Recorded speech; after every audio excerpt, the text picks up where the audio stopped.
My face is white, my hair is brown, I should not like to live in town. They say my tongue is far too long, I should much like to write a song.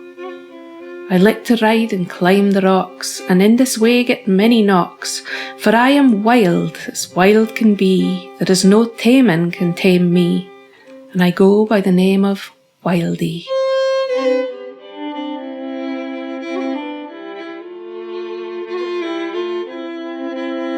And I go by the name of Wildie.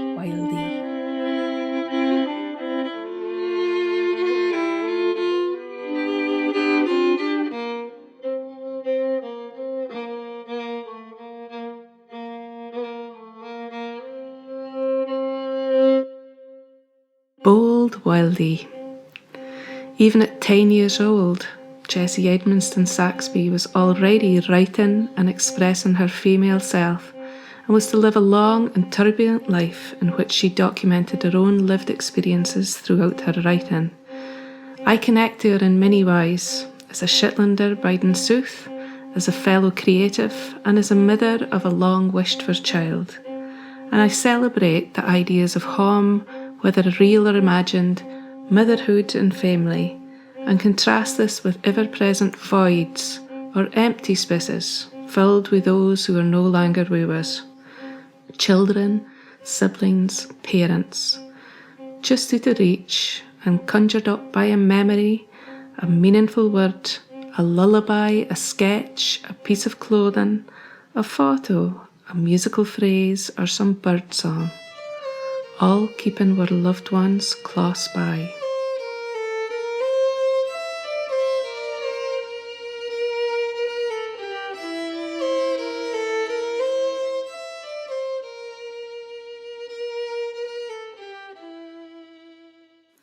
The Buist. This was an oval box, prettily carved and stitched, as it were, together by withies. The bottom was neatly fitted in a groove. The lid was kept in place by an ingenious contrivance of sticks. There was not a nail in it, and the Buist was of Norwegian manufacture. In it were mother kept her baby gear.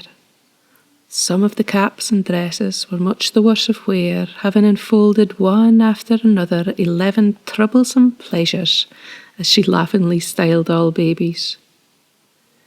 The christening robe had been one of her wedding gowns, and was made of finest lorry, richly embroidered. Some of those little white garments had gone into coffins with the fair small bodies that she had borne and loved. So the Buist had a cherished place in her mother's room.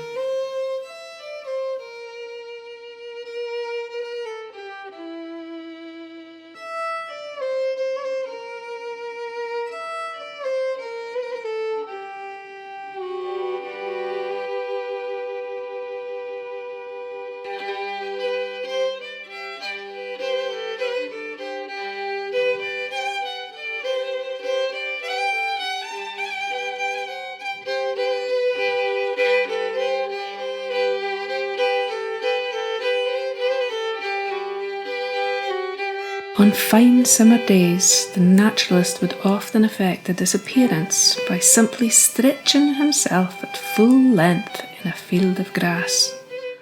Tall ryegrass, where the corncrake delighted to nest, and over which the skylark loved to pour his melody. The skylark, Alauda arvensis, the laverick, Our Lady's Hine, or the Lady Hine. One might also have believed that he slept, so motionlessly lay, but the little girl aforementioned would at times invade his solitude, and she always found him gazing straight into the sky, or watching the movements of some insect creeping among the surrounding grasses. Throughout the whole of Shetland, the skylark is held almost as sacred as the redbreast is to us. Therefore it's not but seldom that either the birds or their eggs are disturbed. In some parts of the North Isles, when the reason for this forbearance is sought, the usual reply is, "Well, if you look under a laverick's tongue, you'll see 3 spots, and they say that every one is a curse upon him that interferes with it.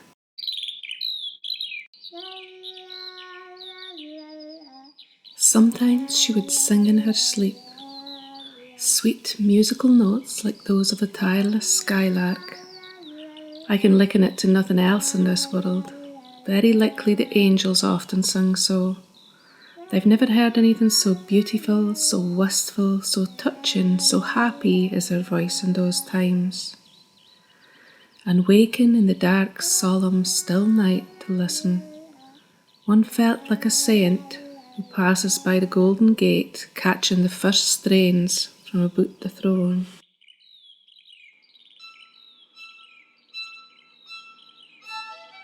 On Friday, I took all the children up to Halligarth, and that was the last day Lala went out.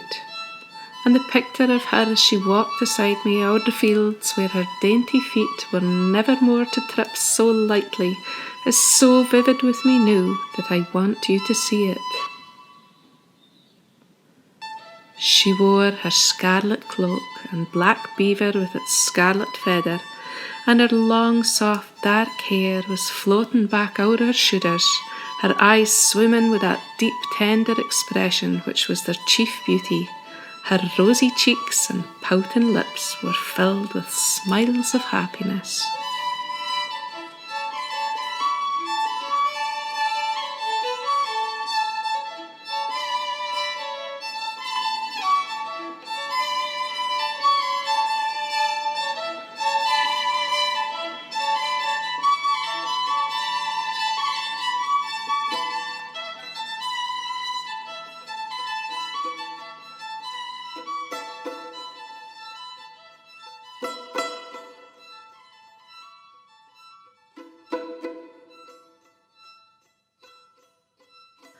Saturday was very rough, and the children were not allowed to go out as all had colds.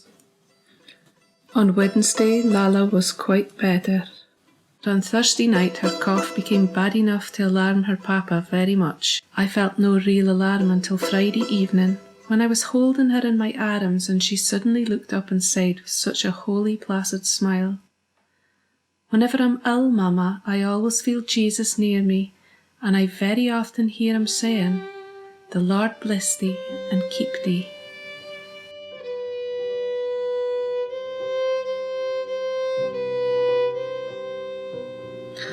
On her final evening, Lala was carried once more to her brother's room to look at them sleeping. Then visited the parlour where she kissed the photo of her English grandfather, and her Halligarth grandparents Laurence and Eliza came to visit. All the servants requested to be allowed to come and say goodbye, and she gave us all kisses for all the friends she loved the best. That night she wished to sleep with me, and while I live, the clinging of those gentle arms will be felt around my neck. She kept her fingers on our faces all through the night, sometimes clasping one or the other with her arm and kissing us, but oftener letting her hands stray softly over our features.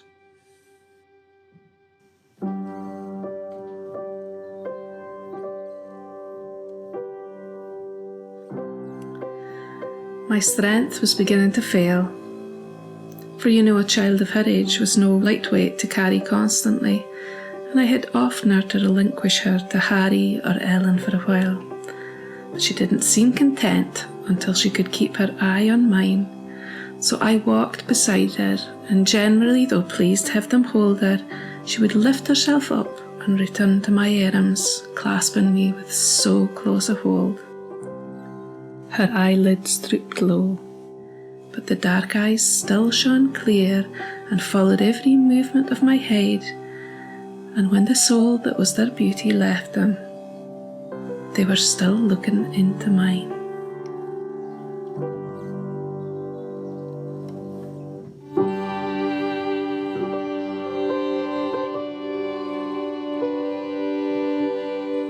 I believe I dressed her in a night dress clean and white, brushed back the disordered hair, kissed in the half-shut eyelids, and laid her in her little crib, with the hyacinth in one hand and the book under the other, and the taper fingers that we used to call lady tips fell upon the golden cross.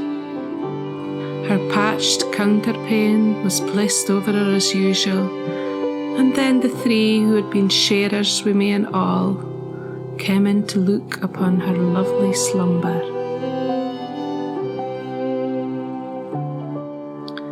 On Good Friday we carried to Halligarth all that our earthly eyes had seen of Laura, and laid it to sleep till the day break in Papa's burying ground.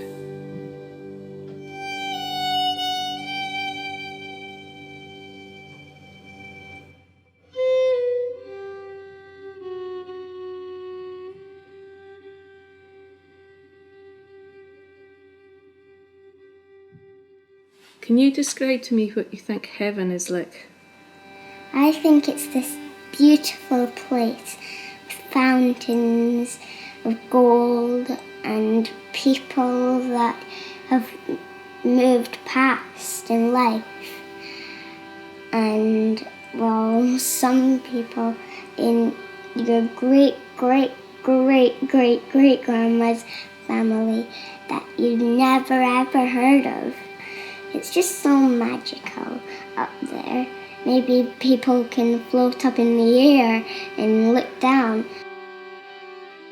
And when me and my mum or granny see a white feather, we think of our uncle who passed away a few years ago, and we think that he's dropping down and leaving beautiful white feathers on the ground or on trees for us to pick up and remind us that he's always with us, even though he is dead.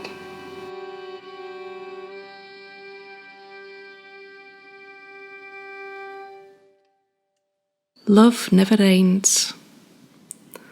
There are many ways that we remember and had missing folk in our lives, be it a white feather, a wooden buist, a tent bed, a graveyard nest, a poem and sketch of a dead child, a piece of consolation literature such as Jessie's The One Wee Lassie.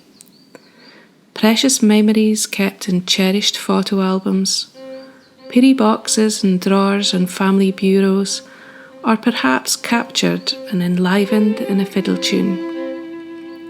Jessie lived most of her adult life in Edinburgh, and in her late 50s she returned to her new Unst home, Wolvershool, in direct sight of Halligarth, her childhood home, and the last resting place of her beloved Lala.